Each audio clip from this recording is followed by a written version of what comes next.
Hello student, good afternoon. Today we are discussing some basic structure oblique types of Indian goods and services market. Its topic important for intermediate and graduation.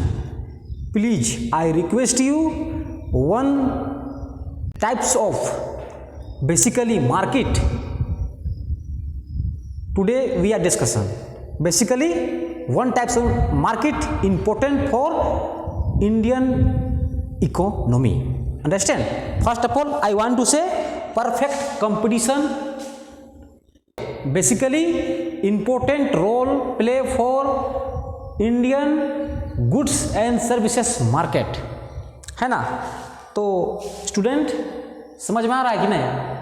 Yes या no? Yes या no बोलो। तीन तरह का बाजार हमारे भारतीय अर्थव्यवस्था में मुख्य रोल भूमिका है। कौन कौन सा मार्केट कहा जाता है? सबसे इंपॉर्टेंट जो है मार्केट है वो है परफेक्ट कंपटीशन मार्केट। अब इसका बारे में बता रहा हूं, इसका फीचर क्या है, इसका फीचर विशेषताएं। परफेक्ट कंपटीशन मार्केट सबसे पहले होता है परफेक्ट कंपटीशन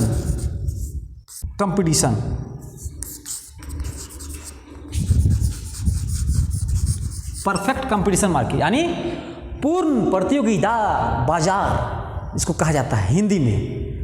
इसका मतलब ही है जहां पर वस्तु एवं सेवाओं का क्रय विक्रय प्रतिस्पर्धा या उसको कह सकते हैं कंपटीशन के आधार पर होता है ना?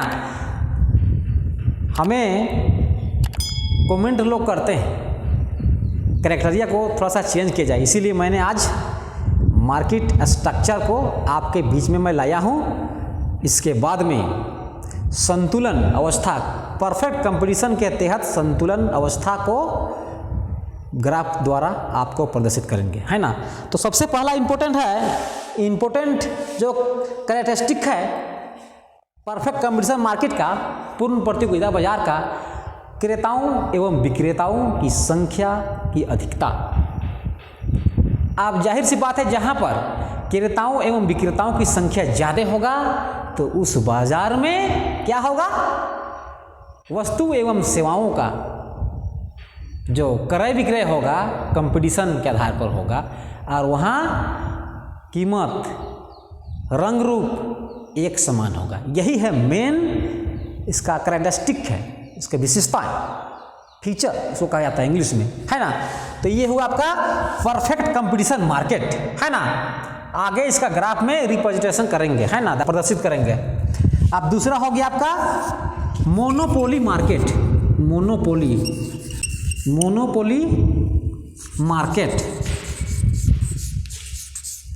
मार्केट ये मार्केट का विशेषता है जहां पर ढेर सारे क्रेताएं होते हैं, खरीदने वाले, लेकिन बिक्री करने वाले मात्र एक ही विक्रेता होता है।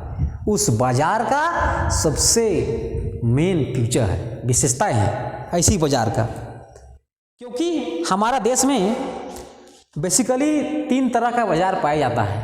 Basically perfect competition, monopoly, duopoly, oligopoly, monopoly. लेकिन एग्जामिनेशन में भी यही क्वेश्चन आता है, तीन तरह के जो बाजार है वही बाजार से, वही मार्केट चैप्टर से आता है, इसीलिए मैं इसी को केवल चर्चा कर रहा हूँ, है ना? तो मोनोपोली मार्केट जो होता है तो इसमें क्या होता है? एक क्रेता अनेक विक्रेता। अब जहां पर अनेक क्रेता होंगे और एक ही विक्रेता होगा तो उसका प्राइस टेकर एवं प्राइस मेकर विक्रेता होगा, और ऐसा पूर्ण प्रतियोगिता बाजार में नहीं है। तो यही है डिफरेंस है ना? यहां पर होता है कीमत का निर्धारण price demand is equal to supply के बराबर से, सप्लाई से होता है यहाँ पर इक्विलिब्रियम। और यहाँ क्या होता है? P is equal to D demand average revenue minus sorry marginal revenue minus AR, average revenue. यहाँ पर इस तरह से होता है प्राइस निर्धारण, है ना। यही डिफरेंस है दोनों बाजारों में। और बेसिकली यही दो बाजार है जो एग्जामिनेशन में आता है, यही दो बाजार से आता है चैप्टर में, है ना, आपका एग्जामिनेशन में। चाहे इंटरमीडिएट हो, ग्रेजुएशन में बेसिकली आता है, इंटरमीडिएट में परफेक्ट कंपटीशन बाजार के बारे में आता है ना।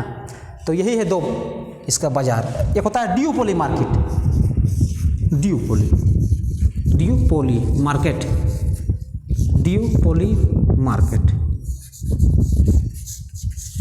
है ना। उसमें कहा जाता है दो विक्रेता एवं दो कर्ता, इसको ड्यूपोली मार्केट कहा जाता है ना। इस बाजार में इससे कुछ हट के है मार्केट से, जो परफेक्ट कंपटीशन मार्केट है और मोनोपोली मार्केट है। इसमें दो ही विक्रेता होते हैं एवं अनेक क्रेता, यह इसका मेन फीचर है इस बाजार का। फिर अब आ गया मोनोपोली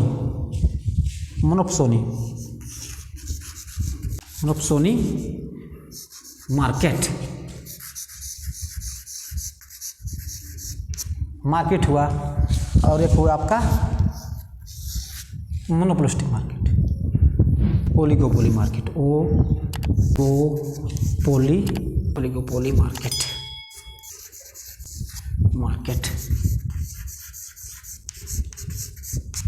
ये 5 बाजार है, तंत्र बनाया है, ढांचा है, बनावट इसको कहा जाता है, ढांचा, है ना। यही बाजार हमारे देश में जो उत्पादित सेवाओं, वस्तुओं एवं सेवाओं का जो कीमत निर्धारण होता है, डिमांड और सप्लाई और संतुलन, इसी 3 बाजार में होता है। इसीलिए आज मैं इस 3 बाजार को आपको एक एक करके समझाने का प्रयास किया था, है ना। और अगले टॉपिक में आऊँगा पूर्ण प्रतियोगिता के अंतर्गत कीमत का निर्धारण एवं संतुलन, है ना। Very very thanks.